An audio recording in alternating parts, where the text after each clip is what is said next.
Cumprimento o povo de Deus na paz do Senhor Jesus, amém? Eu queria trazer aqui, como base dessa palavra nessa sexta-feira, Atos dos Apóstolos, capítulo 2, versículo 39.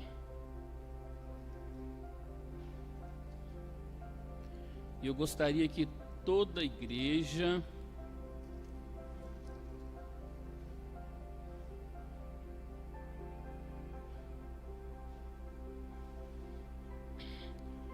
abrisse a sua Bíblia. Nós vamos abrir a Bíblia várias vezes, tá, irmão? Então você pode ficar com a sua Bíblia aberta, que tem alguns versículos para nós ler aqui nessa noite. Atos dos Apóstolos, capítulo 2, o versículo 39.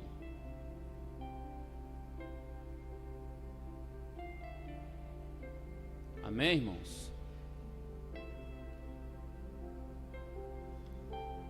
Que diz dessa forma: porque a promessa vos diz respeito a vós, a vossos filhos e a todos os que estão longe, a tantos quanto Deus nosso Senhor chamar. Vou repetir mais uma vez. Porque a promessa vos diz respeito a vós, a vossos filhos e a todos os que estão longe, e a tanto quanto Deus nosso Senhor chamar.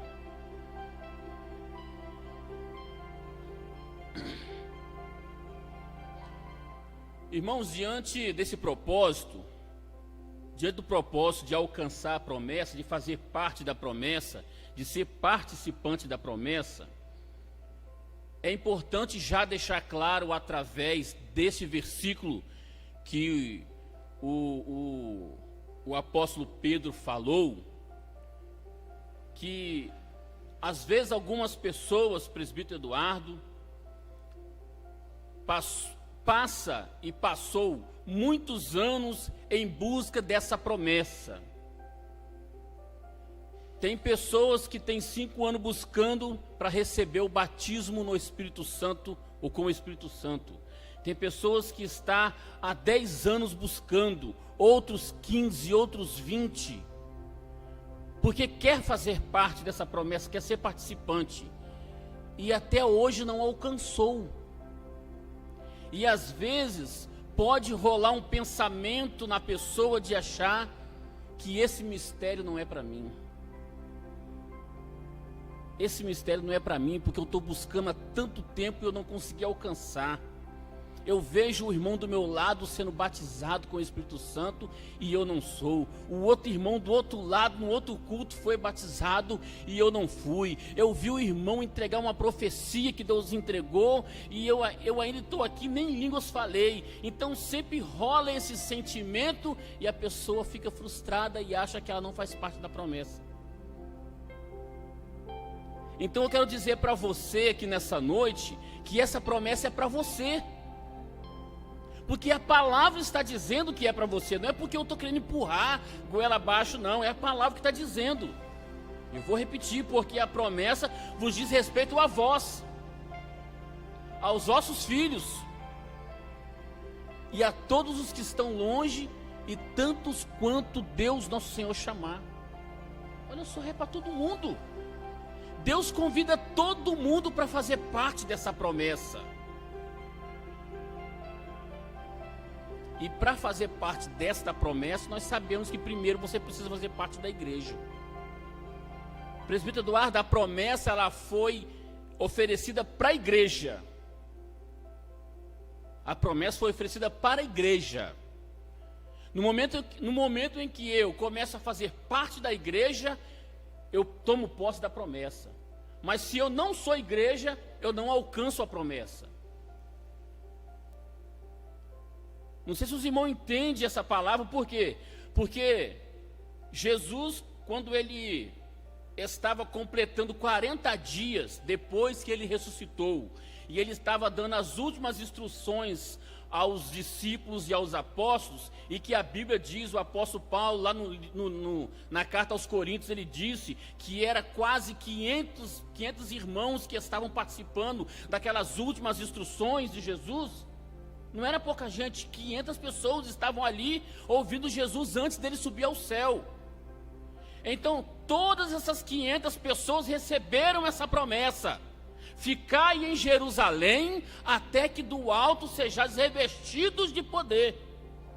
500 pessoas ouviram essa promessa, mas só recebeu a promessa aquele que decidiu ficar fazendo parte da igreja, que foi os 120. Então, ouvir a promessa não te diz nada. Você tem que ficar firme na promessa. Eu preciso ficar firme na promessa. Importante dizer, irmãos, que o apóstolo Pedro, nessa passagem de Atos 2, que tem todo o seu capítulo 2, falando sobre esse tema da descida do Espírito Santo, o apóstolo Pedro, ele repete as mesmas palavras do profeta Joel. Joel capítulo 2, versículo 28. Vocês estão colocando lá? Eu não passei para você antes, né? Devia ter passado, né, irmão? Foi mal. Vê se você consegue achar rapidinho aí. Joel capítulo 2, versículo 28. As mesmas palavras que Joel profetizou lá na época dele, foi as mesmas palavras que Pedro falou lá no cenáculo, quando o Espírito Santo desceu sobre a vida deles. As mesmas palavras, ele não mudou nada. Olha só: e há de ser que depois derramarei do meu Espírito sobre toda a carne, e vossos filhos e vossas filhas profetizarão, e vossos velhos terão sonhos, e vossos jovens terão visões. Irmãos, presta atenção. Presta atenção no que foi prometido por Deus ali, através do profeta Joel. Foi prometido o Espírito Santo, através do Espírito Santo ia ter profecia, ia ter sonho e ia ter visão. E o apóstolo Pedro lá, quando receberam a promessa, ele confirmou a mesma palavra. Irmãos, os irmãos percebem que não tem língua estranha aí nessa profecia? Os irmãos já perceberam que quando Pedro ele ratificou essa palavra de Joel, ele também não falou que teria língua estranha?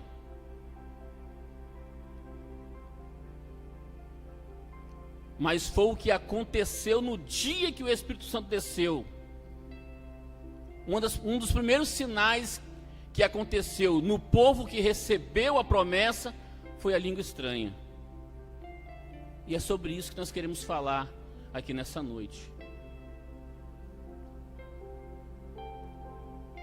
Talvez, não sei, os irmãos que se lembrar da palavra que o pastor Dias trouxe na sexta-feira passada, o que os discípulos, os apóstolos estavam fazendo ali no cenáculo, naqueles 10 dias, enquanto eles estavam ali? O que estavam fazendo? Qual era a proposta? Era só orar? Era só palavra? Era cantar? Né? O pastor Dias estava falando que o assunto do momento era a ressurreição de Jesus. Era o assunto do momento, né? Mas pensa bem, o povo estava ali falando sobre a ressurreição de Jesus. Será que tinha oração também ali? Irmão, a Bíblia não diz na hora que o Espírito Santo desceu. A Bíblia não diz se eles estavam orando na hora, mas com certeza tinha oração. Porque quando o crente se reúne, irmã Eliana, tem oração. Isso é fato. É muito comum, irmão, é muito comum. Talvez alguém vai dizer, ah não, mas isso acabou. Talvez acabou em algum lugar. Mas é muito comum você ir na casa de um crente e você chegar lá, tem oração. Quando você vai embora, irmão, vamos orar, tem oração. Será que os irmãos lá no cenáculo tinham palavra? Eles estavam refletindo a palavra de Deus? Aí você agora puxa isso para a sua vida. Quando você se encontra com o irmão, tem palavra? Tem Bíblia? Quando eu vou na casa do presbítero Eduardo, é muito difícil, né, presbítero Eduardo? É muito difícil não rolar um assunto da Bíblia. Eu não vou dizer para os irmãos que a gente fica 24 horas falando de Bíblia. Os irmãos sabem que não é desse jeito que eu estou falando. Nós não ficamos 24 horas falando de Bíblia. Mas é comum, quando você encontra com um crente, vai rolar um assunto de Bíblia.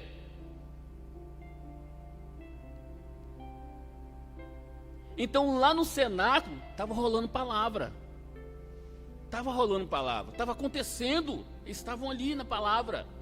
Tinha cânticos.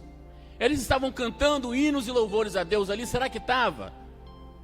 Quando você vai buscar no texto, Zezinho, o texto não fala que eles estavam fazendo. Mas aí você começa a puxar na memória, no raciocínio. Com certeza tinha palavra. Com certeza. No meio daqueles 120 ali, Tilani, tinha alguém que sabia tocar uma harpa. Com certeza. Tinha alguém que sabia tocar uma harpa. E se tinha alguém que sabia tocar uma harpa, ia rolar um louvor ali. Louvado seja o nome do Senhor. Irmão, se tinha oração, se tinha palavra, se tinha louvor a Deus, era questão de tempo para o Espírito Santo descer. Era questão de tempo para o Espírito Santo de Deus descer naquele lugar. Aleluia. Louvado seja o nome do Senhor. Sabe por quê? Porque a palavra de Deus diz que aonde estiver, olha só Jesus falando, aonde estiver 2 ou 3 reunidos em meu nome, eu estarei a uns 4 metros de distância. É assim que Jesus falou? Eu estarei no meio deles. Aleluia. E a palavra de Deus ainda diz que Deus habita no meio da fofoca. É isso que diz? Não, não é não? Deus habita no meio dos louvores. Meu Deus do céu. Se tem crente reunido, tem oração, tem palavra, tem louvor, pai, Deus vai descer na hora. Deus desce na hora, irmã Irani. Oh, glória a Deus, aleluia. Aí você começa a entender por que é que aconteceu todo aquele mover naquele lugar. Mas é o sinal que aconteceu, um dos sinais, língua estranha. E é importante falar para os irmãos aqui, qual foi o primeiro sinal? Eu até já falei isso aqui, não sei se os irmãos vão lembrar. Qual foi o primeiro sinal que aconteceu após a descida do Espírito Santo? Os irmãos lembram? Pode falar, quem lembrar pode falar. O primeiro sinal.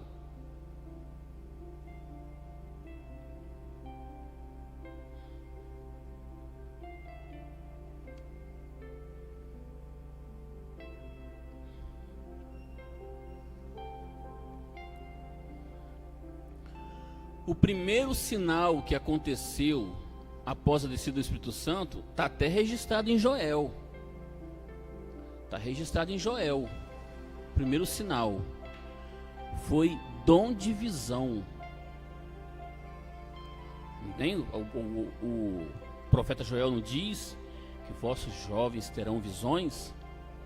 Quando o Espírito Santo desceu naquele lugar e encheu toda a casa, eles começaram a olhar um para o outro e pelos olhos da fé eles começavam a enxergar línguas repartidas como que de fogo, cada um na cabeça do outro. Era visão.